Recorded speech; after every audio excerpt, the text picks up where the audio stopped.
Against the Ropes podcast.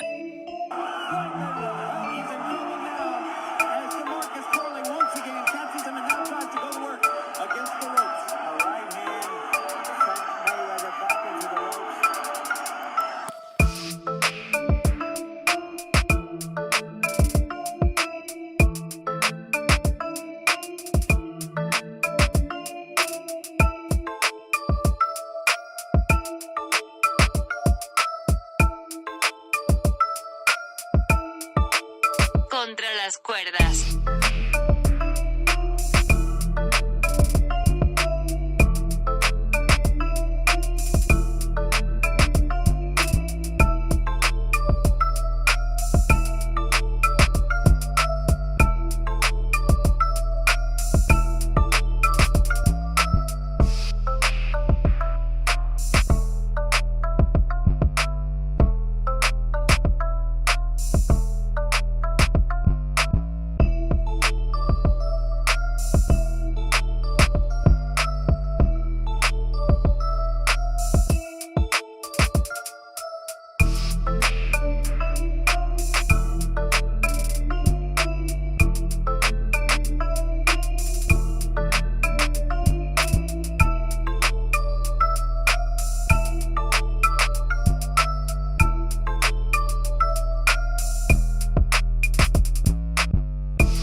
Against the Ropes podcast.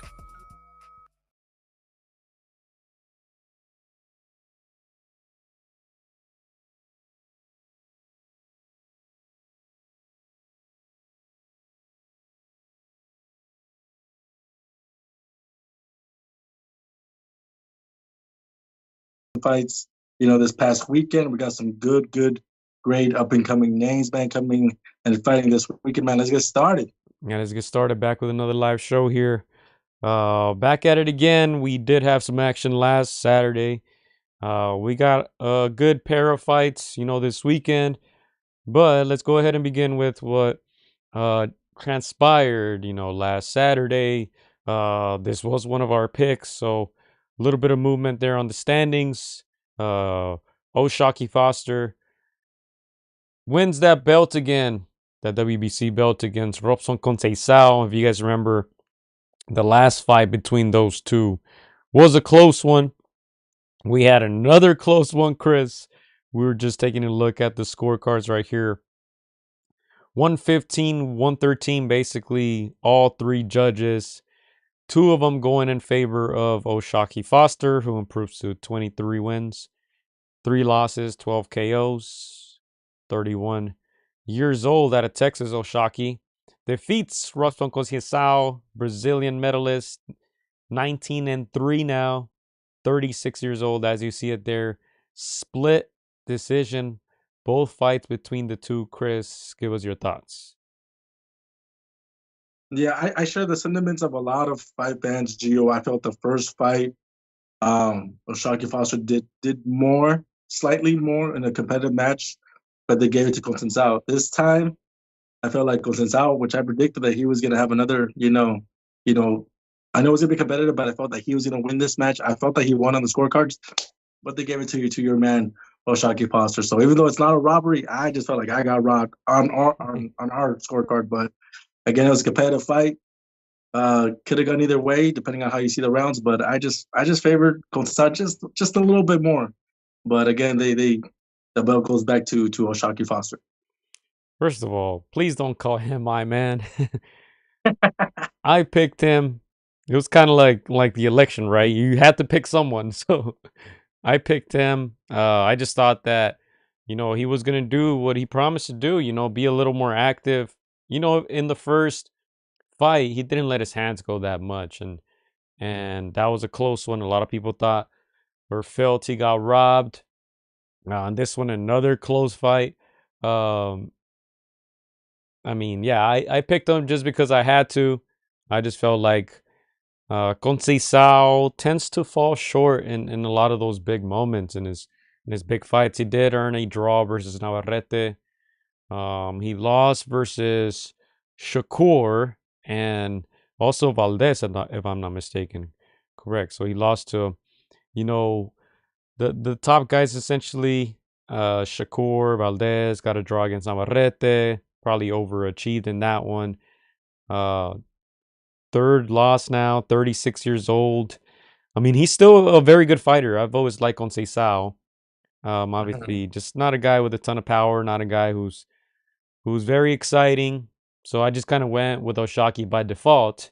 Now let me ask you this. I think I know my answer, but they're 1-1 now. Do we want to see a rematch? Another rematch? We talked about it before, Gio. This is one of those fights that we're not super excited to be on alert for. There's certain fights in boxing where you're like, I know when that fight is starting. I know I'm not gonna go to the bathroom. This one's not one of those fights. You're like, if I miss a fight, even though these guys have a good reputable names, we're just not super excited about it. So, am I clamoring for a rubber match? Not necessarily. In the annals of rubber matches, this is not one I'm gonna remember 10 years from now. Do people want to see it? There's a little bit of a narrative just to see who can walk away, convincingly maybe, but this is not one that you're going to clamor for, Gio, and I'm sure the fight fans are not going to clamor for it either. Yeah, and honestly, that I don't have much on this fight, Chris. I don't know if there's anything else you want to add. I know you're feeling like perhaps Conceição got the shorter end of the stick, but yeah, I don't want to see a trilogy. Hopefully not. Maybe later down the road when they're both ready to retire. Obviously, Conceição closer to that stage of his career than Oshaki Foster. Oshaki who gets the belt back. And let's take a look at that 130-pound division. Anthony, I don't even know how to say his name. Do you guys know how to say it? Cacace. I'm not even gonna try, Chris. Yeah. Were you gonna try it? I didn't want to. No, I'm not gonna butcher his name. But he's out of Northern Ireland in the UK, and then of course you got Oshaki Foster. You got Oscar Valdez, who's the interim WBO. He's fighting Emmanuel Navarrete, who's a real champion of the WBO. So I guess we get a real champion out of that one. But this is a very, I would say, thin division at the moment, 130 pounds. Navarrete went up to 135. Try to get a belt up there, but you would think that if he were to challenge the other champions, he'd probably walk away victorious, right? Navarrete, but as I said, not the most exciting division nowadays. I don't even know where Shakur is at. He fights once a year, if that, and I think he's at 135, but he doesn't fight any of the top guys at 35. So, we'll see what happens at 130 pounds. Obviously, Gervonta Davis is still around. Not sure what his weight class is either. But this is a very winnable division if any of the champions or any other of the guys around 130 pounds really want to go after all the belts.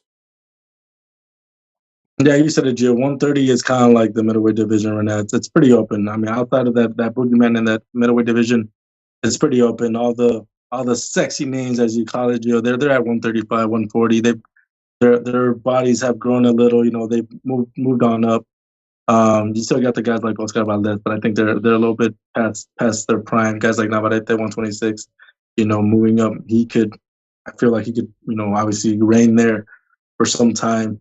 But yeah, 130 right now, it's wide open. Again, I've always said to Gio, like the 130s, those are where those young guys come through that have potential, that have a future. At 140, they begin to feel themselves, and then at 147, if they grow into their full body, that's where they can catch out that welterweight. That the guys like Oscar De La Hoya, the Pernell Whitakers, the Floyd Mayweathers, that's where they actually grow into their size. But right now, 130, little open, man, little open. So not a whole lot to get excited about. Again, Robson Conceição, Shaki Foster, great, amateur careers, but I just feel like they're B-level fighters. No disrespect, but they're B-level fighters when it comes to the pro game.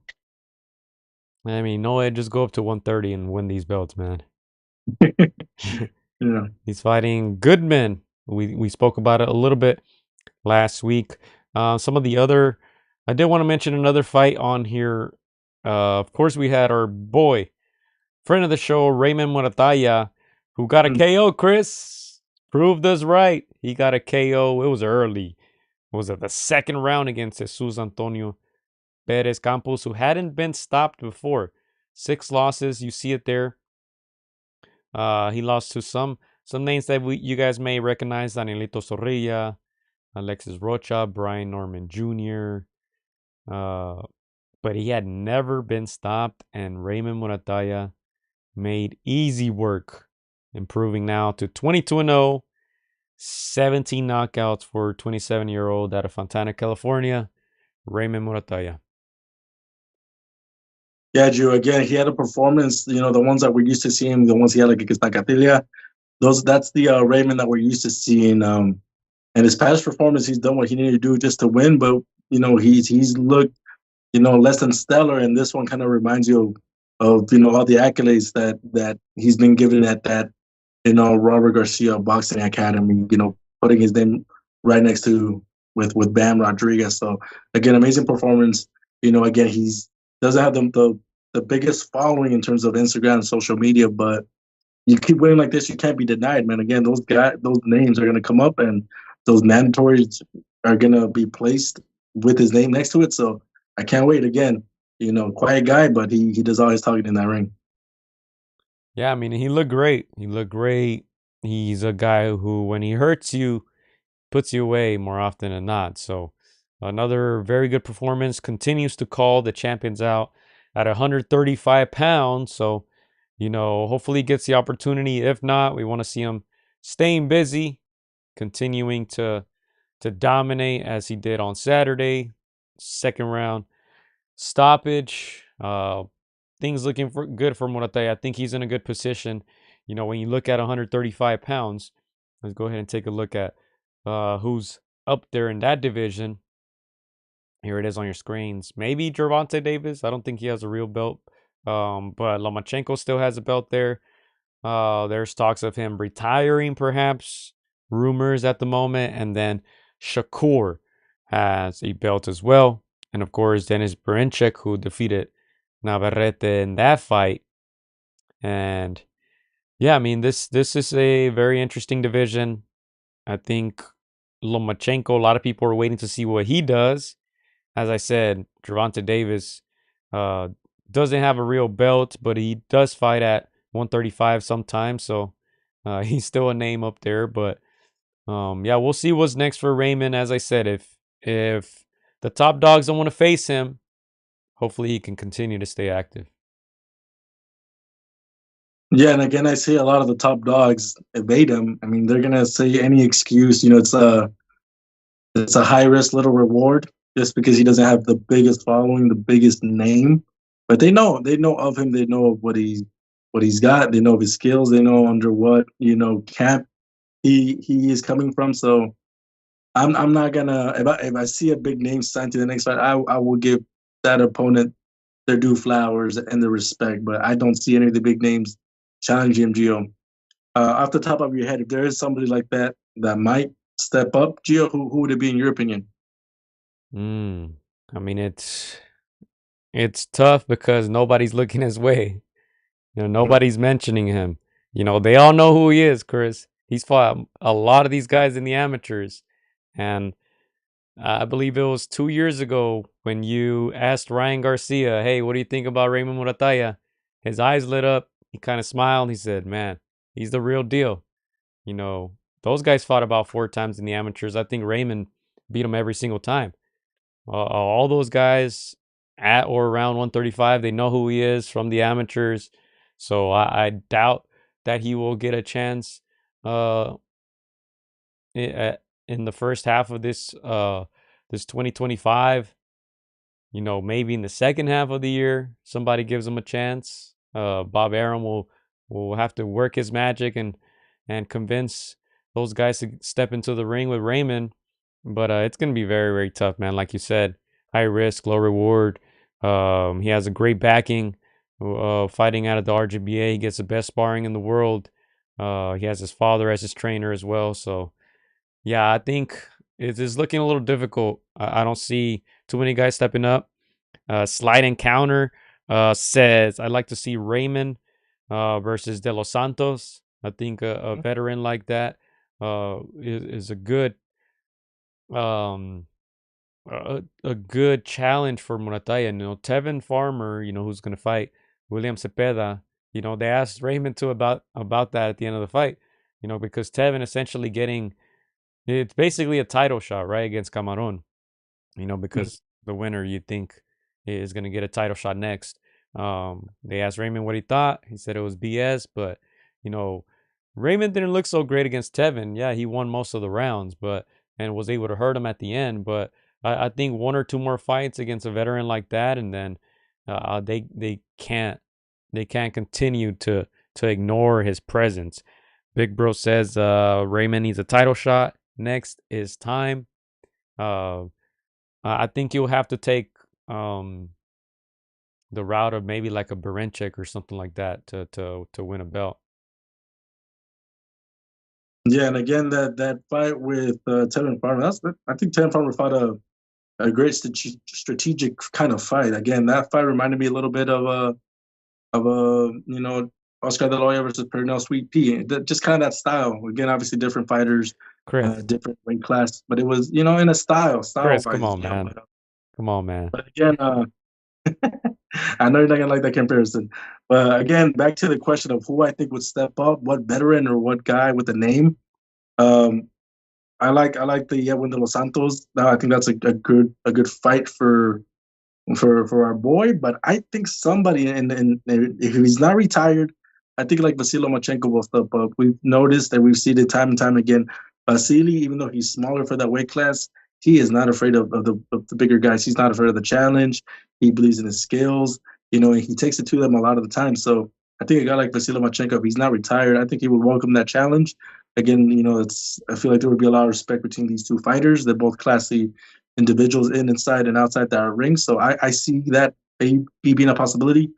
If Basili doesn't retire, if the promoters get together and make this fight happen, I think that would be a great test, both for Vasily and for Raymond Morataya. What are your thoughts on that, Gio? Yeah, I think it'll be a great fight. Vasily Lomachenko, 36 years old, and look, he fought guys like Jermaine Ortiz. You know, those are more of stay busy fights. He last got a victory against Cambosos TKO. That was May of 2024. So I mean, as you said, I think he would welcome a fight versus Morataya. My hopes is that hey, maybe he overlooks Morataya and says, hey, let's take this fight as a stay busy fight. You know, he struggled a little against Jermaine Ortiz. I thought ultimately the win wasn't really in question. Jermaine, obviously a big guy at 135. Doesn't have a ton of power, but you can tell the size difference was a factor. But yeah, I think best case scenario for Monataya, obviously that would be the dream fight, the big money fight. I think best case, Vasily saying, hey, you know what? Um, let me take this stay busy fight against Monataya, and I think that would be a mistake. How do you think a fight like that plays out? Do you think that fight is just as competitive as the Devin Haney? Do you think it's trickier for Vasily? Do you think Vasily learned something from that Devin Haney fight? Because Devin Haney is a good boxer. How do you think a fight like that plays out, in your opinion? Who do you favor? Well, I think you got to favor Loma against most guys. I think even at his age, you can never count him out. You know, Obviously Haney doesn't have the power that Raymond does.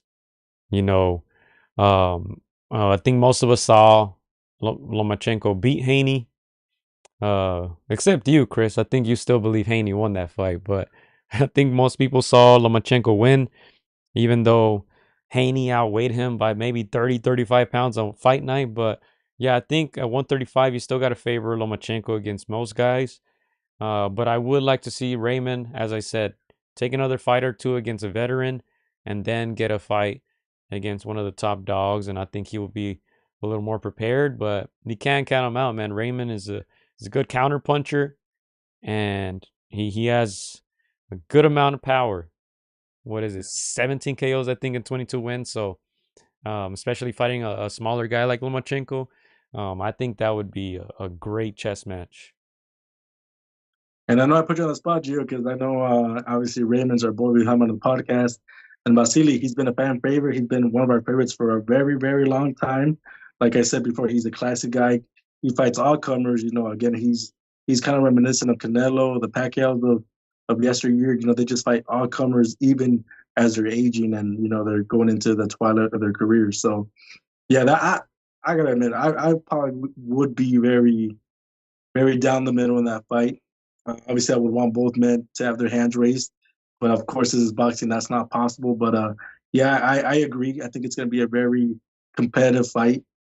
I think, in my opinion, Raymond's a little bit more dangerous than Devin Haney. Probably close to the same skill level when you're talking about boxing IQ, but a little bit more power behind Raymond's fists, and obviously the much bigger fighter. But again, you can't count out a guy like Vasily Lomachenko.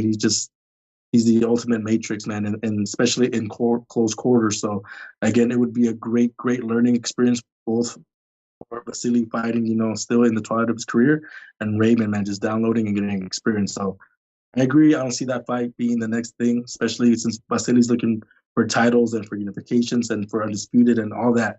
But like you said, you can see it as a, hey, I just need to stay busy kind of fighter. And if I want to get back into the Devin Haney's or the other guys that I want to, you know, take the spin out, you might see Raymond as they stay busy fight. So I don't see that happening right away, but I will love it before Vasily decides to wrap it up. I would love for him to transfer his knowledge down to Raymond. Yeah, and two things. Raymond is a big guy at 135. Yeah. Like, if you guys see him in person, I have no idea how he makes 135. I know he makes it comfortably. He never struggles to make weight, but he is a tall guy. I think they list him at 5'8". I think he's probably 5'9", maybe 5'10". And if you think about all the sparring that he does at the RGBA, it's against bigger guys. So he can easily fight at 140. He can easily fight at 147. You know, just think about all the guys in that camp in those weight classes. You know, I know Rayo's a little newer to the camp, so I'm not sure if he sparred him, but the Tanaharas, the guys who've been there for a long time, Jose Ramirez, when Jackson Mariñez was there, he spars all those guys in heavier divisions. So that's one. And two, you know, him and his dad are very confident. You know, when we brought up Shakur, Haney, you know, when we brought up those names off camera, they were very confident that they could beat those guys. You know, they all know each other well from the amateurs. So a lot of people may think, oh, maybe he's still a little too green.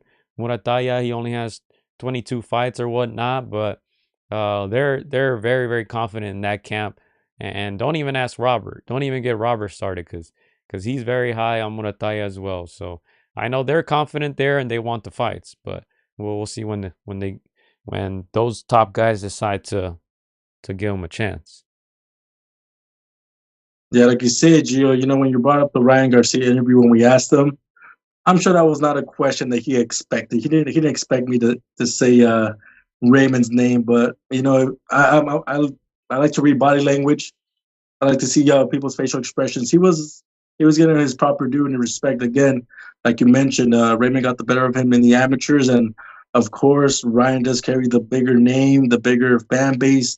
You know, people know him more just because he's been in bigger fights. But I mean, that all goes out the window, right, Gio? When you got an opponent of similar skill level, and you know you got losses to him in the amateurs, that's going to stick in the back of your mind. So again, Raymond, probably the polar opposite of Ryan Garcia when it comes to, being social media, just filled with that kind of content. He's more about just do the work, keep winning, keep winning, keep winning, and eventually he's going to take that the way up the ladder. So I can't wait to see those names finally get in with them and for him to test his mettle against them. Because again, until you fight these guys, people in the mainstream are going to pay attention. The boxing fan, the one that loves boxing, already knows his name, but we'd like to see him be known, as a household name. Yeah, and I also want to add, because anyone you talk to at or around 135 pounds, they'll tell you about that famous backyard gym in Fontana, because all those guys just go spar there.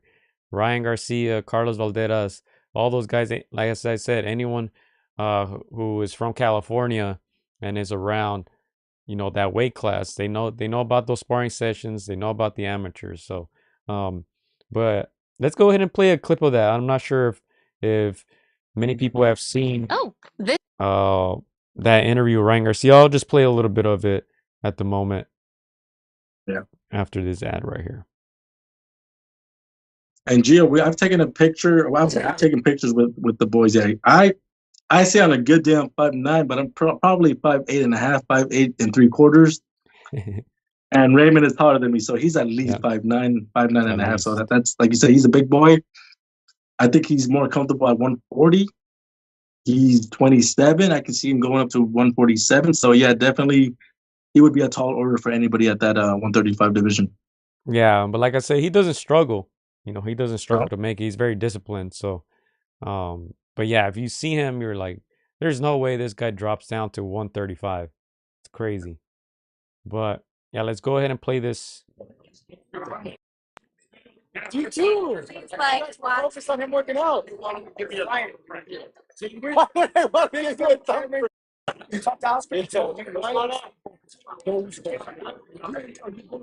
looks like, yeah, I mean, it looks like Mad Dog. Like he's big. It's husky. Yeah. I mean, he's big.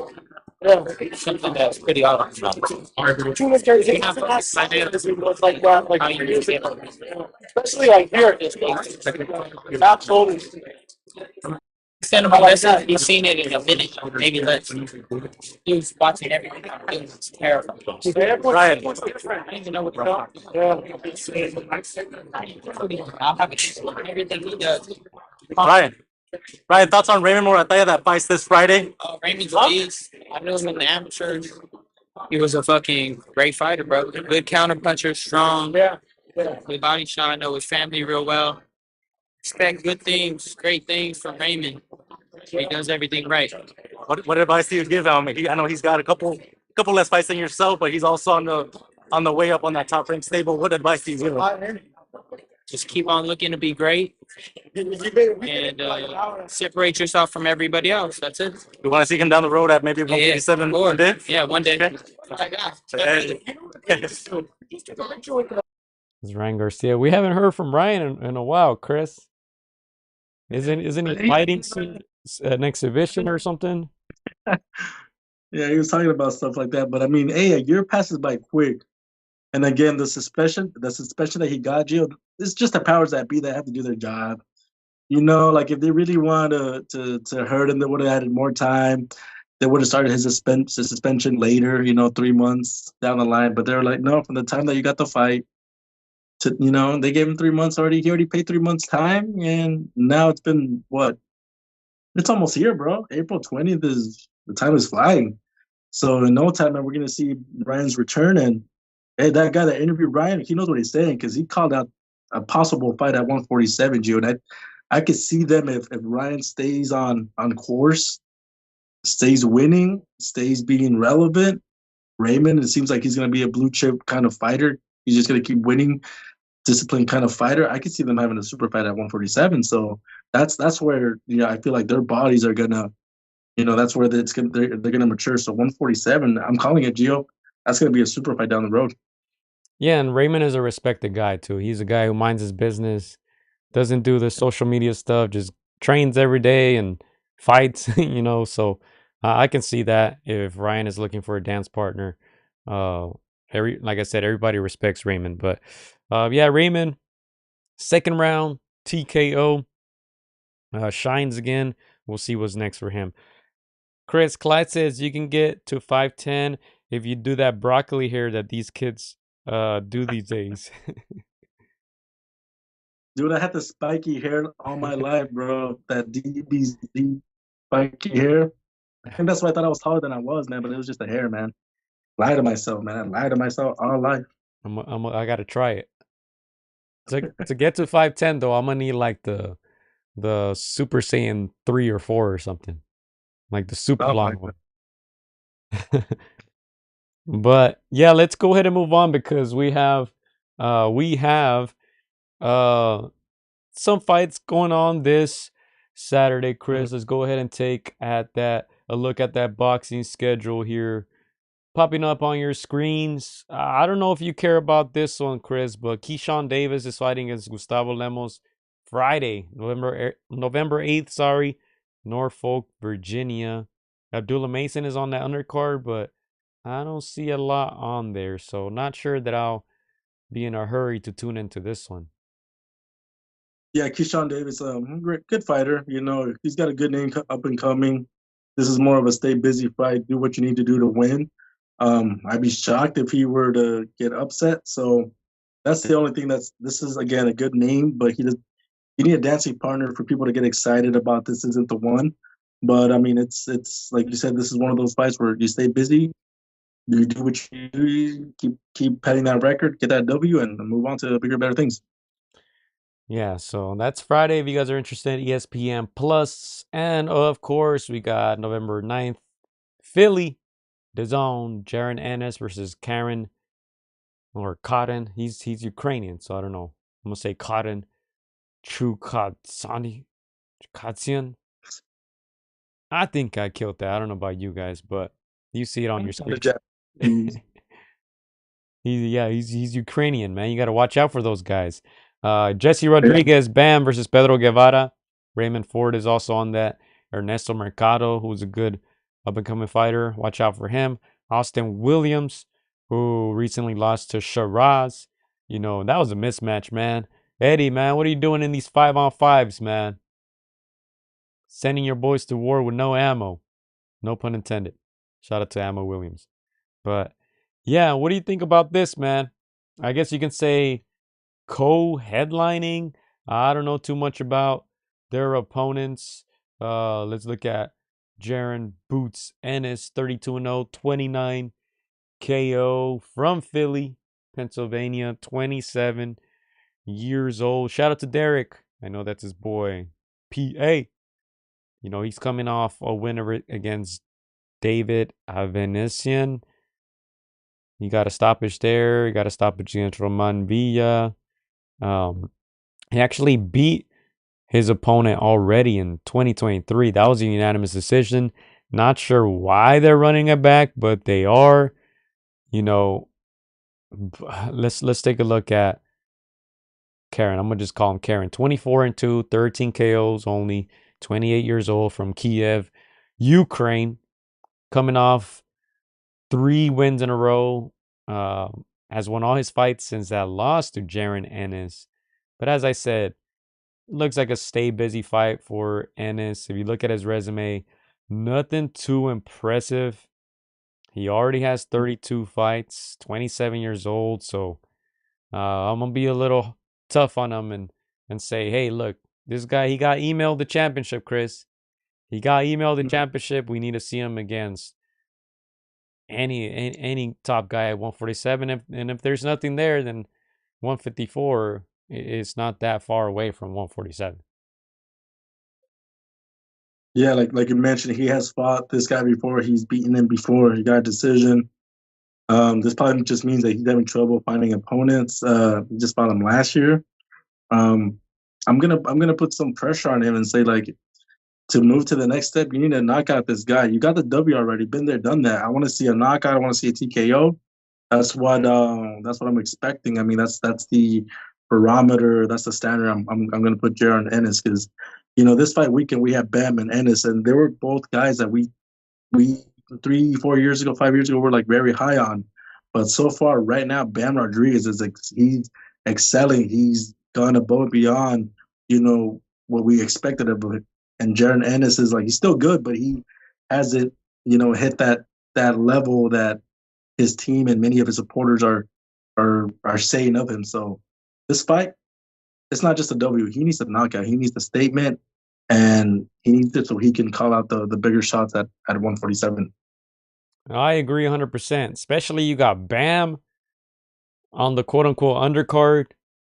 You know, I don't want to skip over Ennis, but that Bam fight, you know, as we see here, Boots' opponent, he hasn't been stopped. So I think Boots has to look for that stoppage now.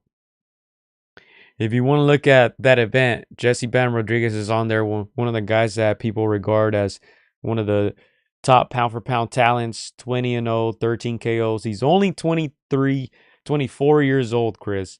He just stopped Juan Francisco El Gallo Estrada. That was in June of this year, 7 rounds. He stopped Sonny Edwards. This was the big year that he had where he defeated Carlos Cuadras and Srisaket Soron Visai, 2 of the 4 kings of that era. So he has good names under his belt. Just at 24 years old. But I think this is a dangerous fight for him. Pedro Guevara, veteran, 42-4. He is 35 years old, from Mexico. But to me, Bam, if you look at some of these names that probably not many people recognize, Cristian Gonzalez Hernandez, Israel Gonzalez, he got unanimous decisions in those 2 fights, right? I think Bam, a lot of times, I don't want to say he fights down to the level of his opponents, but he's a guy who likes to mix it up. He'll box, he'll scrap. And in a lot of these fights, in those 2 fights specifically, he got his jaw broken in one of them. And that's because he was maybe being a little too brave. We've seen Robert sometimes scold him, when he gets a little overconfident. But yeah, I think that's the only reason why I worry a little about Bam. But I think right now his confidence is sky high. I think he feels like no one could touch him, and I think he's gonna go in there to look for the knockout too. These are 2 very good fighters on this card, Ennis and Bam, and I'm sure they're gonna want to steal the show. Ennis is at home, so I think he's obligated to. But for Bam, they're talking about possible fights with Inoue, with Nakatani, big money fights. So I think he's gonna want to shine too. And right now he's looking great to me. Maybe top 6 pound for pound at the moment. At 24 years old, not many guys have that resume, period, in boxing. He's going up and down weight divisions as well. And I read a headline recently that Robert maybe wants him to move up to 118 after this. So, this should be an interesting fight, interesting 2 fights. But I think Ennis and Bam Rodriguez are highly favored in these 2 fights. Yeah, I feel like that's a given. That's what's expected. Uh, Obviously, we've seen the posters. They're obviously putting the name Ennis and Bam. I feel like there's an unspoken, rivalry just for this night. Who's going to steal the night? Like I said before, Bam is just a little bit ahead right now, just because of the names of the fights and the way he won them. Again, I agree, Gio. I agree with those 2 points. I think it's dangerous when you have an opponent in front of you that has nothing to lose. He's seemingly there just to fill up a spot. We saw the record; it's a respectable record. I think only 4 losses, a lot of wins, veteran. Like you said, Bam, sometimes he gets carried away in those exchanges. His Mexican side, his dog side comes out when he should just be boxing and using his boxing IQ and his skills and just letting the knockout come to him naturally. So, I mean, those 2 things are the only things that I can see maybe causing a little bit of trouble momentarily. But if Bam sticks to the plan, again, just does what he needs to do, box, and let that knockout come, he will find an opening and he will do what he's done to those kings. So again, it's gonna be a tricky and competitive fight in the early rounds. They normally always are, up until the moment where Bam figures them out and disposes of his opponents. But I'm excited for this one. Again, I think Boots is going to get a bit of motivation just knowing that he's got a pound for pounder right there alongside him, and he's not going to want that show to be stolen from him. So I'm excited for this card, Gio. Again, two guys that are going to carry the boxing sport for the next 5 to 8 years. So a lot is riding and expected of them. Yeah, and I don't know if you agree, but I think both men should win these fights. I don't know if you want to include these in our predictions. Yeah, I think it's the manner they're gonna win. That's that I gotta think about. But yeah, it's an easy W for Ennis and easy W for Bam. Do you want to do prediction time now, Gio, for these 2? Well, I'm going KO. No disrespect to their opponents. For both? For both. I'm gonna say both men get a KO. I'm gonna say this is what I gotta think about this one. Okay, for sure Bam has to get the knockout. I think Robert, like you said, scolds him to the point where like, hey, stick to the game plan. Let's get this guy out of here. Ennis, I'm just deciding whether that hometown pressure gets to him. Sometimes you're like, oh, it's hometown. He's gonna get it. He's gonna find a way. But sometimes that goes against you.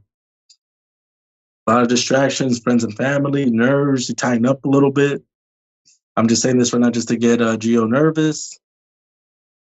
I'm gonna say knockout. I'm gonna say he pulls through.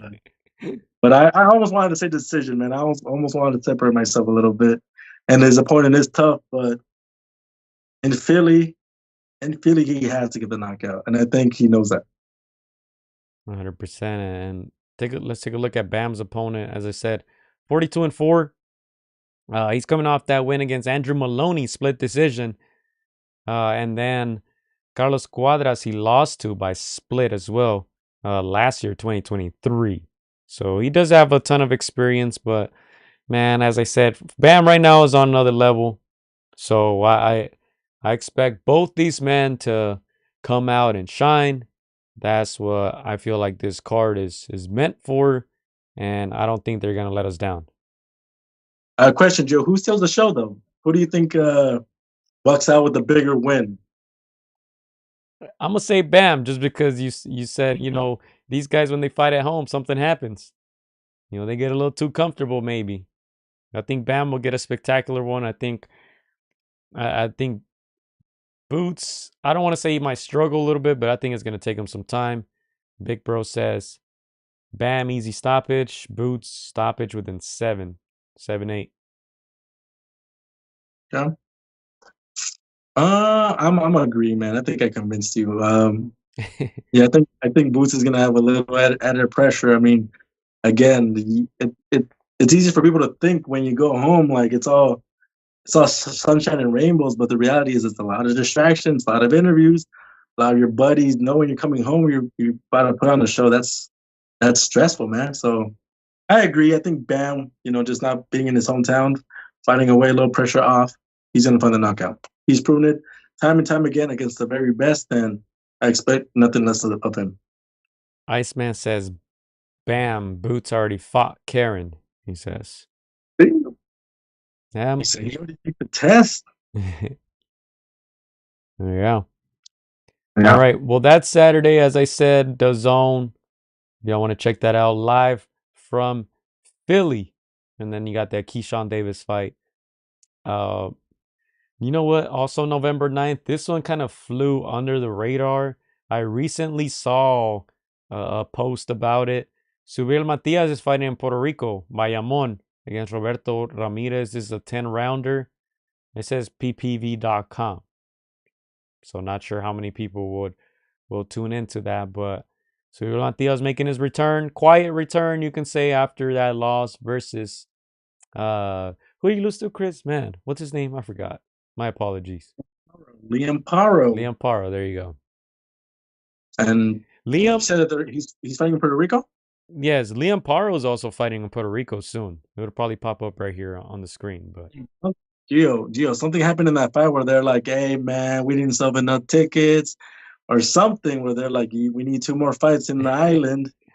Something happened there. Whoever brought them back to the island, right, bringing somebody like Liam Paro back to the island, they're doing some management right over there, man.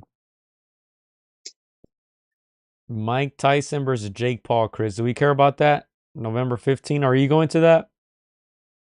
I think I'm just gonna watch it at home. Actually, you know what? I'm just gonna enjoy it at home, relax.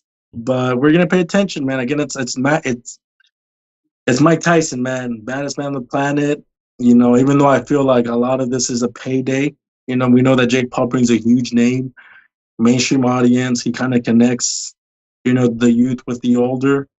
I'm gonna tune in. I'm gonna hope that we see flashes of Mike's old self, and I hope that one of those punches like lands a right square on the chin, and we get a last hurrah from Mike Tyson. Again, I wouldn't want him being hurt at this age.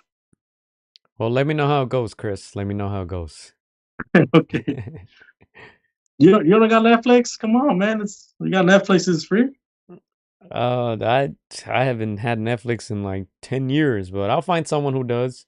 I just realized it's not pay-per-views, just Netflix. Just Netflix. Interesting. Netflix and chill, November 15th. Yeah. You go to a honey, be like, hey man, I got Netflix. You want to see Mike Tyson? You want to see Jake Paul? You want to see the baddest man on the planet? You're looking at him. Let's go. No, but Katie, again, hey, it's Mike Tyson, man. It's Mike Tyson. Katie Taylor, Amanda Serrano on the undercard. That's a banger right there. That's a great fight. Mario Barrios versus Abel Ramos. Shushu Carrington is on that too. Yeah, interesting. Yeah. Not bad. We'll give our predictions next week. We'll save that. We'll see. Obviously, you feel like it's more of a spectacle, and of course, it's a money fight.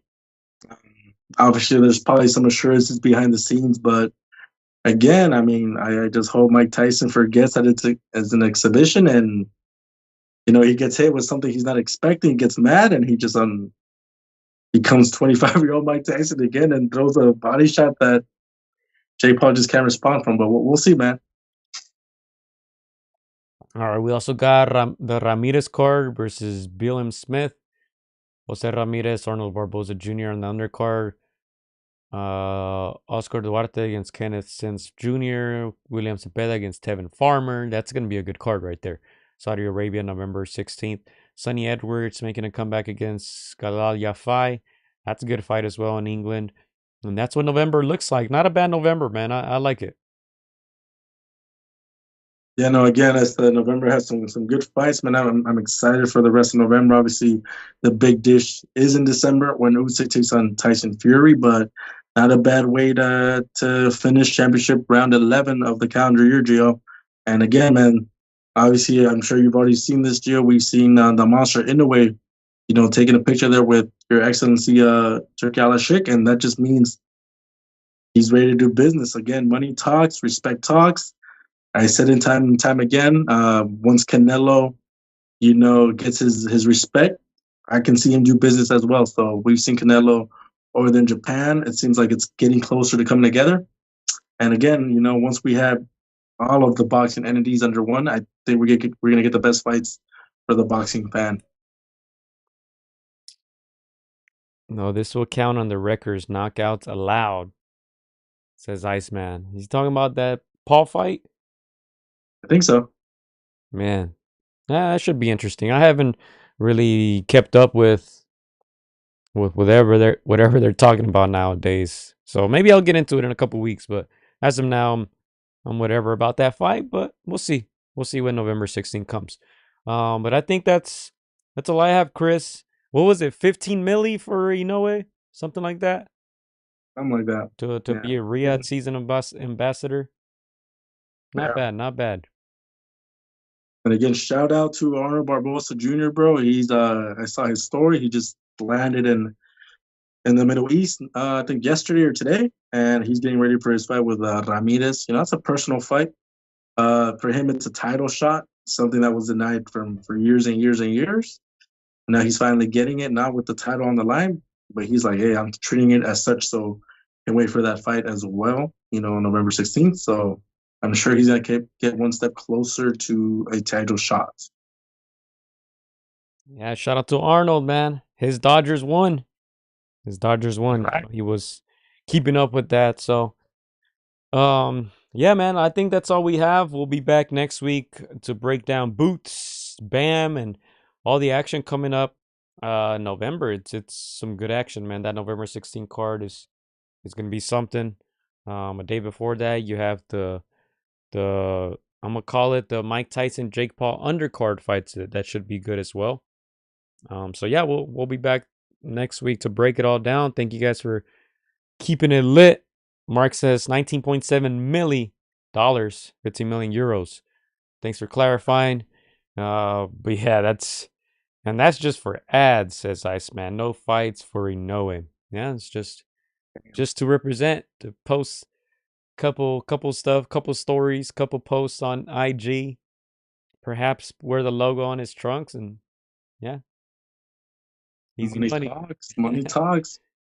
And shout out to Scotty, man. You know his clapback Thursdays were cringe at the beginning, but they're starting to grow on me, Gio.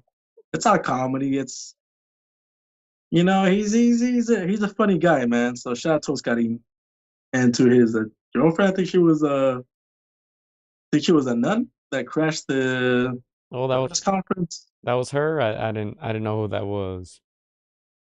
Yeah, that was her. But yeah, man, shout out to them, man. They're growing on me, Gio. All right, there you have it. Clyde hyped about the Dodgers. Y'all should have went to the parade, man. We gotta work. We gotta work, man. That thing was what, like Friday, like at noon or something. I'll go when the Lakers win it. we have an extended group. I'm sure those guys went, huh, Gio? Oh yeah, we send reps. We send representatives over there to go check it out, just so we don't miss out all the way. But yeah, last comment here is, becoming the face of boxing, says Iceman. I think in Asia, 100% he already is the face of boxing. 55 milli in that Tokyo Dome on a regular basis, man, is regular for him. He's definitely the face of boxing over there, 100%. But yeah, Chris, we'll get out of here. Any last comments? I don't know. To that point, if Inoue learns English, we saw what it did for Canelo. If he learns English, he could very well might be face of boxing for at least 4 or 5 years. But we don't know if he's gonna take that Tito Trinidad avenue and say, hey, this is my culture. I'm keeping my language. But he could very well be if he learns English, in my opinion. All right, let's go ahead and get out of here. Thank you guys for keeping it lit. As I said, mates, we'll be back soon. VMC. Let's go. Let's go, mates. Vámonos. Spasiba. Shout out to Better Biev. Undisputed. Don't forget. Let's go, mates. Keep your head up, Eddie.